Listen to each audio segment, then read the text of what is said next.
Welcome to Mindscapes from Live Oak Studio at Texas State University, where we explore how design shapes our mental health and emotional lives. I'm your host, Nadim Adi, Professor of Interior Design at Texas State University. Today I'm joined by Ethan Ramirez, Lecturer of Interior Design at Texas State University, who brings his unique insights and experiences to our conversation on design and mental health. Thank you for being here. Thanks for having me. So tell us a little bit about your background and what brought you to this field. Why interior design? Yeah, so I guess honestly, if I look back at it, it was kind of I was primed at a young age. One of the first memories that I actually have is receiving a Chinese folding screen from a teacher at my middle school. Oh, cool. And the fact that she thought that a 12-year-old would find interest in that tells me that I must have already been thinking about furniture layouts, or I don't know, who knows, some sort of design. Yeah.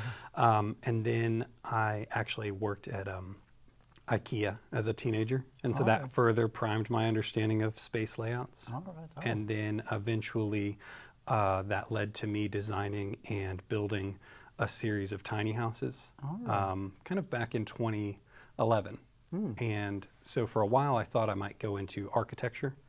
But I didn't want to. I live here in San Marcos, and I didn't want to commute. Gotcha. So I realized that there's an interior design program, and that kind of. Oh, that's cool. Yeah, I realized that was an opportunity for me to take. Yeah. Well, I have a whole new appreciation for IKEA because I got to meet, Yeah. got to work with you through that. So. Yeah, awesome. Yeah. And since you've worked with tiny homes, and we often think of these spaces as challenging when it comes to mental health. How would mental health and emotional well-being kind of influence your work or how you think about design? Yeah. So actually, I mean, I didn't only design them, but I lived in spaces ranging from 84 square feet to 300 square feet with my wife for about 7 years. Oh, wow. And so, yeah, when it comes to mental health, and I do not know if there's a direct correlation between mental well-being and the square footage or the space that you're in.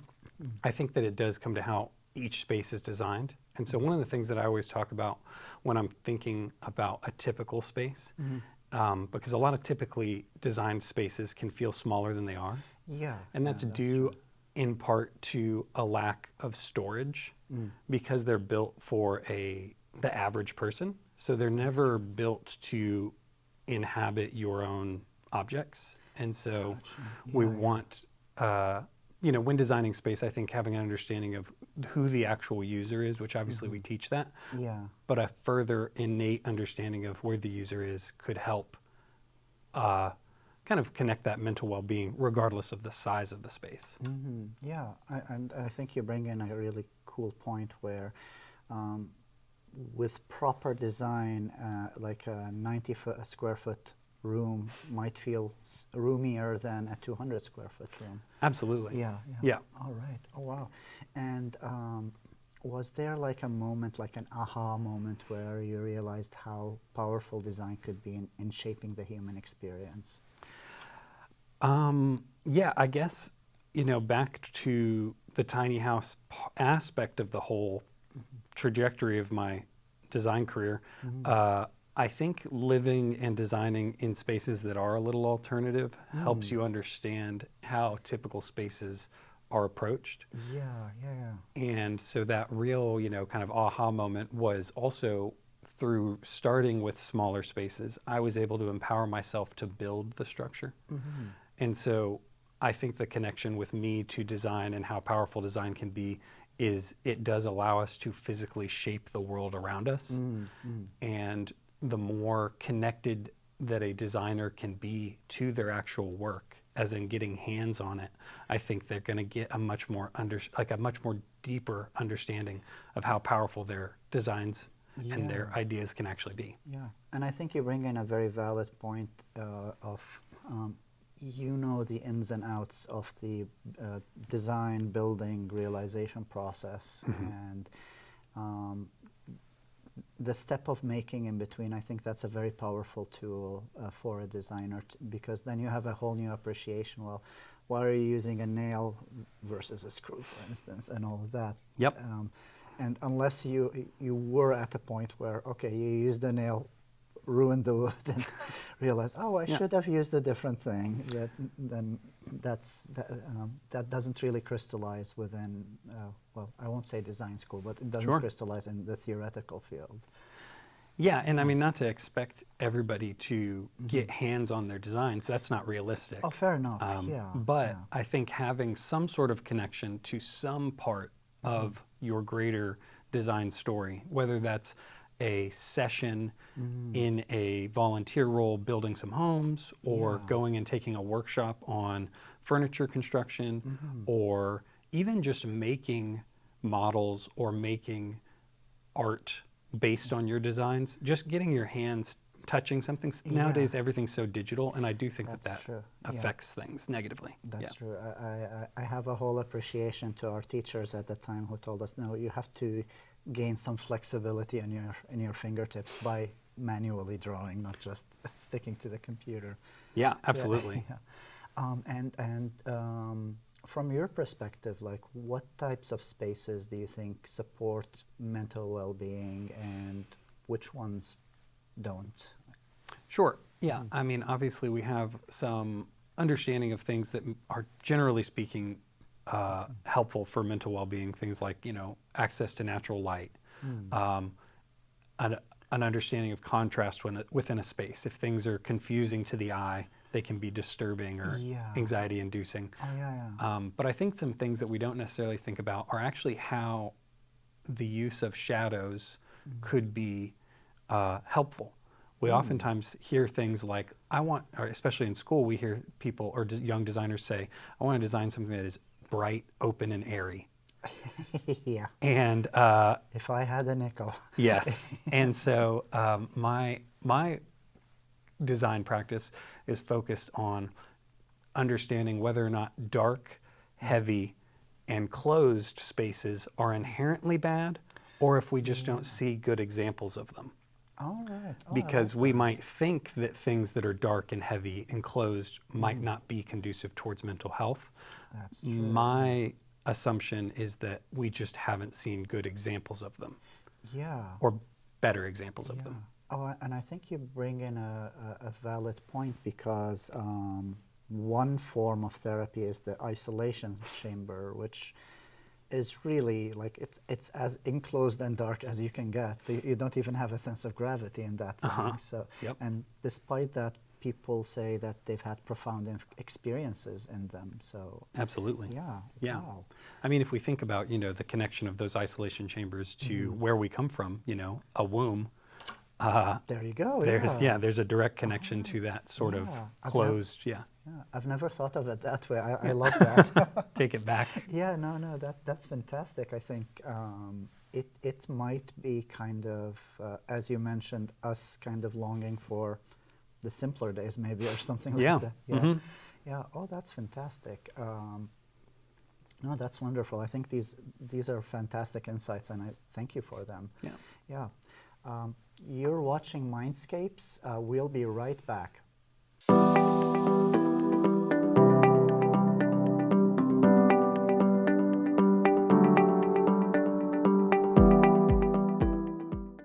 Welcome back to Mindscapes, where we continue our conversation with Ethan Ramirez on design and mental health.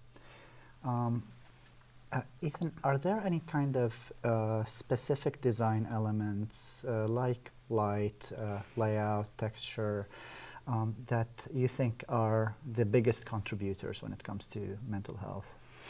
Yeah. So I used to work in brain injury rehab as well. So I've had several lives. Oh, wow. And so I need to sit down with you for a longer session. Definitely. So I did used to work in brain injury rehab and for the state school, which is an MHMR facility. And a lot of those places, unfortunately, are designed, again, for the general. You're designing for the average. And so you see a lot of muted blues and maybe some grays, lighter kind of colors. Yeah. It can kind of create an unfortunate dingy space in a lot of these. And it might just be the execution. Maybe the design intent was there, Yeah. but the execution wasn't. And so I think that in actuality, what people are kind of craving is an access to color and an access, obviously, to light, but also some shadow and darkness, some areas of retreat are nice. All right. A lot of the times we think about spaces in that open sense of I want to be able to, see and communicate with everybody. Yeah. But if you were to, think about how you interact in your own room or even in your living space, you probably don't sit in the middle of the couch, you probably sit in the corner of the couch. That's true. Yeah. And so kind of finding those moments where people can kind of have access to the rest of the room, but have their own private space is useful. Oh yeah, no, I love it, and it's kind of mirrored in the proxemics theory when people start to fill up a space, it's usually the areas beside the walls first. Yep. Because you want that kind of security of knowing, okay, nothing's going to jump at me from behind of my back, right? Yep, kind of looking out. And I think that one of the ways, back to color, that we can kind of address some of that is you can create some spaces within a space by breaking it up, using some color access. Yeah. Nowadays there's jokes even about it, about how everything is gray, beige, a little boring. And I'm not saying that you need to have a technicolored dream coat everywhere. Oh, no, let's not visit the 80s color palette. Yes, but I do think that providing people with some grounding through uses of color, or for instance, obviously we understand that through biophilic design, using blues and greens can support mental health. Yeah, oh yeah, but that's true. Obviously, if you step outside, we can gain an understanding of why that is. If you step outside of the desert, most things are green or blue. That's in true. nature. Yeah. And so I don't necessarily know if it's exclusively green and blue that are aiding mental well-being, or if it is, again, just an access to some vibrancy. Yeah. Well, I love that you're practicing what you're preaching with the glasses and everything. So they're green and blue. So yeah, it's working. There we go. Do you think what are some common things that are usually overlooked or we tend to get wrong when it comes to design and mental health? In terms of, again, the general, it's hard to necessarily say what we're getting wrong. Most of my experience as a designer has been very specific towards creating areas that are for a unique user. Yeah. And so in that sense, when I'm designing for an individual's well-being, I'm taking into consideration how they're using the space, not how people in general are using the space. Yeah. And so if we were to apply that to the general public, how they might be able to create more well-being in their own space, not exclusively from a designer standpoint, is by considering how they use their space. All right. Yeah. So kind of like customize it to your own needs, right? And that doesn't mean that it has to be elaborate, but again, touching on mental health as a whole, we have to address our access to digital environments nowadays. That is true. And how I think that has removed people's connection to their physical environment. Yeah. And so we forget, because we are so connected to screens and digital environments, how to interact with and how important subtle adjustments in our physical world can better our well-being. Yeah. Oh no, I think you touch on an important bit here. And how do you think would you approach, say, creating or evaluating a mentally healthy space? Yeah. Honestly, I think that requires some data. We have to get some feedback from people. Yeah. Sometimes and it's just the nature of design, is we're designing from a high level. That's true. And we're looking at, we even design starting with a floor plan often. Yeah. And that is looking at the environment in a way that nobody interacts with the environment. Yeah, it's very hard to separate ourselves from the floor plan, even though I tend to tell the students, no one will see the floor plan. No. you know, they'll see the walls, they'll see the ceiling, the floor, but not the whole of the floor plan. So if your spaces work, that's a good enough floor plan. Yep. And so, you know, I think in my own design practice, I'm fortunate enough to be able to prototype some things. And that helps me understand with my user if it's going to work or not. And I think if we could do a little bit more prototyping before finishing a project in physical space, then our users could give us some feedback whether or not it's conducive. Oh, that's fantastic. I love it. Was there a particular project that you saw or an idea that inspired you in this area? You know, I think, I mean, the whole reason, I honestly thought I was going to be an illustrator growing up. And so the whole reason I got into design was through a need. I, at the time, couldn't afford a space to live, and so I had to build one. And that led me down a path of understanding what people might need in their spaces. Gotcha. But again, that was through practice. Yeah. And so there isn't necessarily a specific point. It was over time these tools were built. Yeah. And I think that's a cool kind of insight into it, is that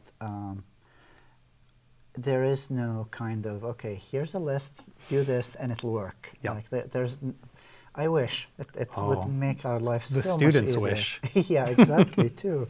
But it usually is, well, you have to talk with the client, you have to talk with the user, you have to survey you have to talk with everyone and kind of somehow try to get them all to agree. Yep. And try to get yourself to agree to the whole design process as well, right? Yep. You have to, you know, ask yourself questions, push yourself a lot of the time. Yeah. Sometimes we can get in a habit of, oh, I've done this before, I'll do it again. And it's like, that might not work. Yeah, that's true. And sometimes we get stuck in our own kind of ego in a way. Yeah. Yep. That is something that I think through, again, doing some physical connection to your work will help keep your ego in check. That's true. And I think I think the more experienced you become, the higher the risk of you falling into certain patterns also becomes. Absolutely. In a way, yeah. Like the younger me would be like, oh, if your teacher said it's not good, then it's not good. You keep moving. The older I get, no, this is good. How come they're not seeing that, right? Yeah. Oh, wow. That's fantastic. Well, thank you for those insights. I think particularly the one about rabbit prototyping and getting to see, like, having something physical to touch. I think that's an eye-opener in a way. Oh, thanks. Yeah. This is Mindscapes from Live Oak Studio at Texas State University. Stay with us. We'll be right back.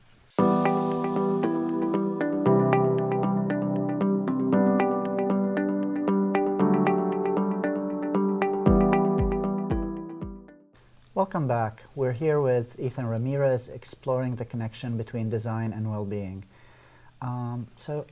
Ethan, if you could change one thing about how we tend to teach design, or maybe talk about mental health in design, what would that be?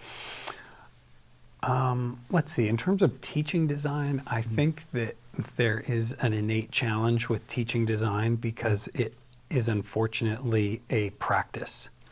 Yeah, that's true. And so you can give people a guide, but they have to just do it a bunch. And with, again, back to how quick our digital lives are, the idea of practice nowadays is waning because things are so quick. It takes time. It takes time. And in terms of how we approach mental health, I think that there's a larger conversation there as well, because our need to ensure that our interior environments are mentally healthy is because of a lack of access to exterior environments. That's true. We are inside 90% of the time. Yeah. That's inherently unhealthy. That's so we have to make these spaces unreasonably healthy because we're in them for an unreasonable amount of time. That's true.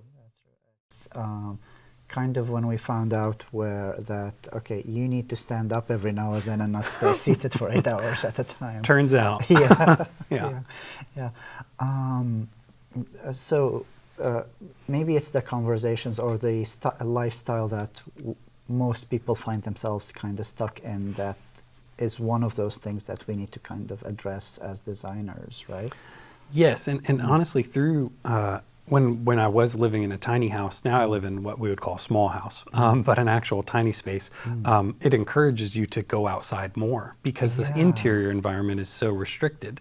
That's true, yeah. So I found, and me and my wife found, that our life was probably then swapped to maybe 60% outdoors.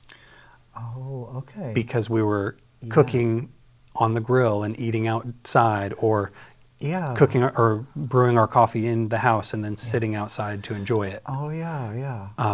And you don't see, like, there's not a lot of utilization of the outside space as much as we'd love to. Yep.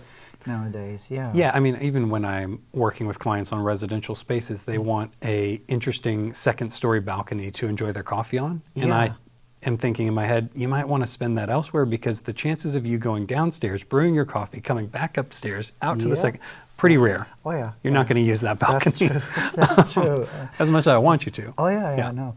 But I think it's like...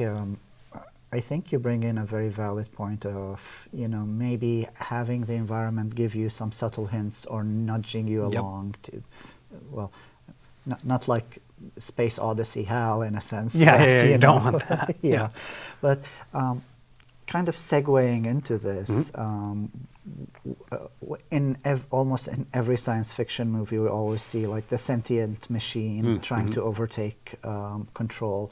But in that line, how do you think the relationship between design and mental health is going to look like in the future? Yeah.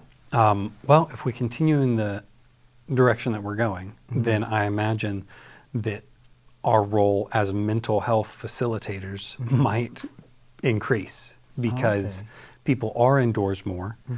We are more connected digitally than physically. And so I imagine we will have to start increasing that focus on mental health in our built environment, but also probably addressing some digital environments as well at some point in time. That's true. With the crazy amount of time we spend online, even compared to 5 years ago or 10 years ago, it has skyrocketed in a sense. Yeah. So if we want to think about the everyday person, like a student, a designer, or a family, what should they do, or what role do you think they should play in creating a healthier environment? Yeah, I mean, honestly, I tell people that they should open their windows periodically. Even though we live in Texas and summer is hot, Fair enough. if you were to open your window in the morning on a summer day once a week and circulate air through your space, the indoor, at least last time I checked, the information was saying that your indoor air quality is like 90% more polluted than the exterior air in most environments, because we're surrounded by so many artificial products. So you have to increase the air ventilation in your house. I'm not saying leave your windows open forever, but occasionally open them and let some fresh air in. Fair enough. So I think the adage that our parents or grandparents was like, take a walk outside, get some fresh air. That still applies. But let it into the house. Exactly. Because we're in the house. Yeah, exactly. And so that's one practical kind of thing to do. What would be another practical tip that you would tell someone who wants to have a more, say, supportive or healthy space in their own life? Yeah, I would say consider separating some of the functions of your space. So if you have an open concept floor plan, consider ways where you could possibly break up some of that space to allow your brain time to relax from certain functions. Right. In a big area that is a living, dining, and kitchen, your brain is switching back and forth between all of those cues constantly. That's true, yeah. And I think there was like somewhat of touching on that during the 2000s maybe, or 2010s, where the whole trend was to have the biggest TV you could fit in your bedroom, or and you'd see these wild beds where the TV is hidden in one of the in the frame. Yep. So, and then research came out and said, well, if you're really watching your TV, you're not getting quality sleep. Yep. And I think that the separation bit kind of falls along some of these lines, right?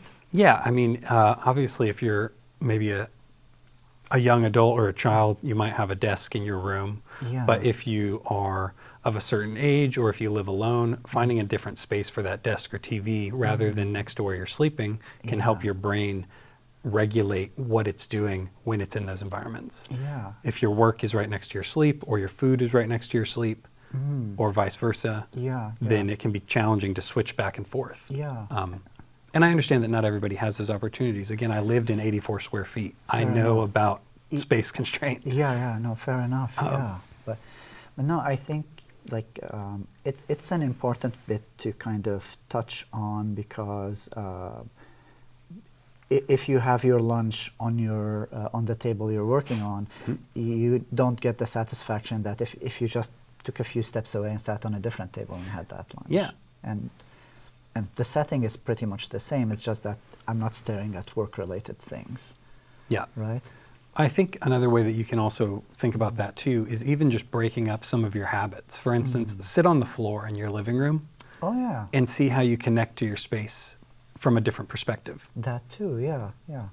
It's always fun, because we tell the students, like, if you're designing for a basketball player, it's very different than if you're designing for a 6-year-old. Absolutely. Yeah. Yep. They're going to see the world completely differently. Yeah. Yep. And we can sometimes, again, just look at an object and say, oh, that's the couch, that's where we sit. And that can also get you in very consistent postures. That's and I true. think breaking up those postures in your space, it's like you have to use this. The space can't be the sole factor in the mental well-being of the environment. It's how we engage with the space that's also a part of it. That's true. That's true. Well, I want to thank you so much for these insights and for sharing those with us today. These conversations really remind us that design is not just about aesthetics, it's about people, emotion, memory, and well-being. And before we close, was there any kind of last-minute kind of thing that you want to leave our viewers with? Yeah, I really do think, think about how you're interacting with your environment and your kind of designed world, and then remember that you can affect it, even if you're not a designer. Fantastic. Well, thank you again, Ethan, for your insights, for sharing these with us. And I want to thank our viewers for taking the time and joining us here on Mindscapes, where we explore how design shapes our mental health and emotional lives. Mindscapes is produced at Live Oak Studio by the School of Journalism and Mass Communication in collaboration with the School of Family and Consumer Sciences at Texas State University. I'm your host, Nadim Adi, and we'll see you again next time.